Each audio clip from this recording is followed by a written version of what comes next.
Hello friends, అందరూ ఎలా ఉన్నారు? పొద్దున్నే సుప్రభాతం వింటూ, సూర్యోదయాన్ని ఎంజాయ్ చేస్తూ, ఇలా మొక్కల్ని చూస్తూ ఉంటే, ఆ డే అంతా కూడా పీస్‌ఫుల్‌గా గడిచిపోతుంది కదా! సో, అలా తల వంచి ఇలా పైకెత్తేలోపు సూర్యోదయం అయిపోయింది. సో, ఇంక సండేనే నేనిలా బ్యాటర్ అయితే రెడీ చేసేసుకుంటానండి. ఇంకా వీక్ అంతా కూడా బ్రేక్‌ఫాస్ట్ కోసం బ్యాటర్ కావాలి కదా! ఇది ఆల్ ఇన్ వన్ బ్యాటర్ అనమాట. ఇడ్లీ, దోస, బోండా అన్నీ కూడా దీంతో ప్రిపేర్ చేసుకోవచ్చు. So, next time batter prepare చేసేటప్పుడు క్వాంటిటీస్ అవి ఎలా తీసుకోవాలో చూపిస్తాను. ఆఫ్టర్ ప్రెగ్నెన్సీ నా మార్నింగ్ రొటీన్‌లో బాదం యాడ్ చేసుకున్నాను. ఇంక మా పాప నిద్ర లేచేలోపు తన కోసం మిల్క్ అది బాయిల్ చేసి పెట్టేసుకున్నాను.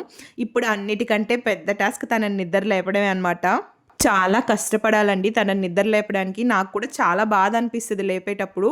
తనకి స్కూల్ 8:00 అనమాట. వ్యాన్ 6:50కే వచ్చేస్తది. 1 అవర్ జర్నీ అనమాట ఇంటి దగ్గర నుంచి స్కూల్‌కి. మొత్తానికి ఎలాగోలా కష్టపడి మేడం గారినైతే నిద్ర లేపేశాను. ఈ విండోలో నుంచి డైరెక్ట్‌గా సన్‌రైజ్ బెడ్‌రూమ్ వరకు పడతాయండి. సో, మంచిగా వెంటిలేషన్ వస్తదనమాట. డి విటమిన్ కోసం ప్రత్యేకంగా మనం కాసేపు ఎండలో నిల్చుకోవాల్సిన పనే లేదు.